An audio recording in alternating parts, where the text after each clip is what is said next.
that's #1 in Division I. But here's the second chance. Moving around so fast, you see right there.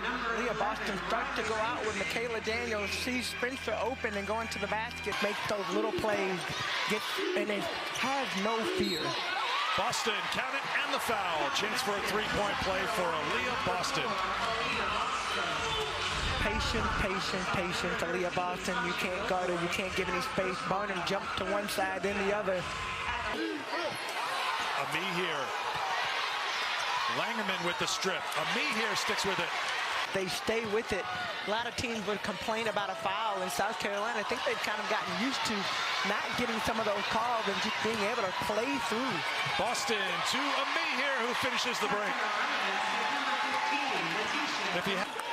I definitely agree with that. And you look at this team, the success, and Zaya Cook lines up and knocks it down.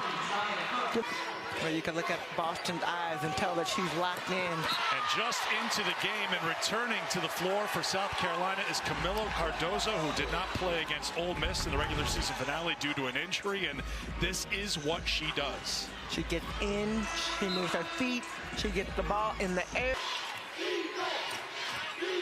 Cook on the drive, count it, and one. After a very slow start, South Carolina. That some kids might not see the floor, but there will be a payoff in the long run. Well, it's so hard, Steffi, as Hall drives the lane and gets the basket, and a chance for a three-point play for the freshman from Dayton, Ohio. Well, when you have so many players and so many good players trying to play against each other, trying to play amongst each other, they struggled early on trying to get the shot. Well, Mike Neighbors talked about it after the game, too, yesterday. You know, the shooting percentages were down as Saxton scores on the inside. That's 9 different scores already. Being ready to catch and shoot, because she's not going to get a lot of space against South Carolina, but something that they want to do strategically is draw fouls. Mike Neighbors was happy that... Henderson feeds it into Boston. Quick turnaround for 2. Game as well. Ramirez back out to Langerman. Wide open look for 3. And Riley Langerman has made a difference coming off the bench. Him who comes away with the rebound, and Arkansas on the run. It's Langerman and Barnum, and Langerman takes it out for a set and another block shot for South Carolina.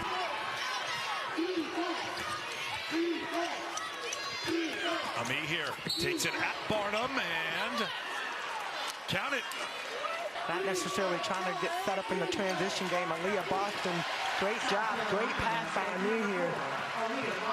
Get around Aliyah Boston. Boston gave her a little bit of a look, and Amber Ramirez leans in, gets the contact now with 4 points, a chance to add to it at the free throw line.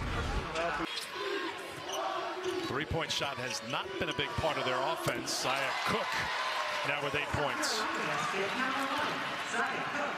As does Wolfenbarger, and it comes to Daniels for Arkansas.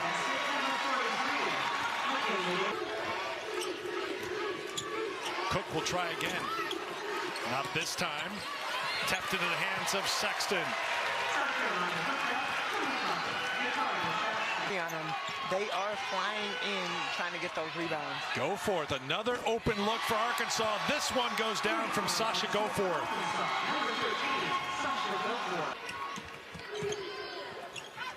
Saxton off to Henderson for 2. Just a 6th field goal attempt for Destiny Henderson. On any other team.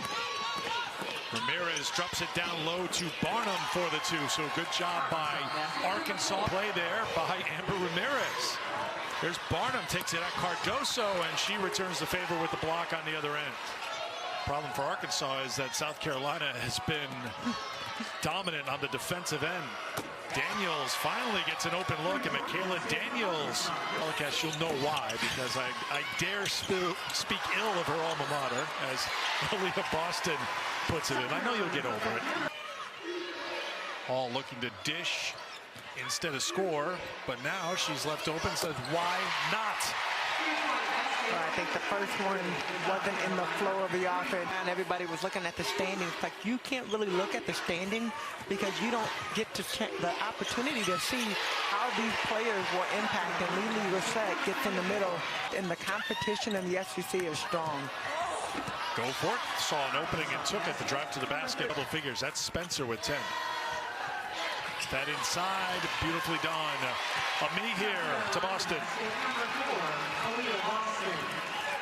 To a 17-point lead for the #1 team in the country. Well, Arkansas trying to do what they've normally done and knocking down the threes, but they're not falling today. And South Carolina. Well, in the regular season meeting, Arkansas fell behind big, and they went on a 15-0 run in the second half. But South Carolina making plays.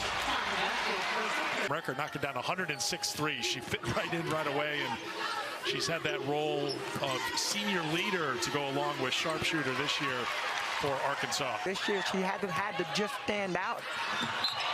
And that's a nice block like that. Her confidence in her teammates, you've seen that happen. I mean, they've gone through a lot of ups and downs, gone through a nice little run. And what a nice move South Carolina continues. Look at Aliyah Boston. Well, I mean, Letitia Ami here just said, let's edit that onto my highlight reel. Watch this. She walked to the free throw line like it wasn't nothing. Behind the back, a little...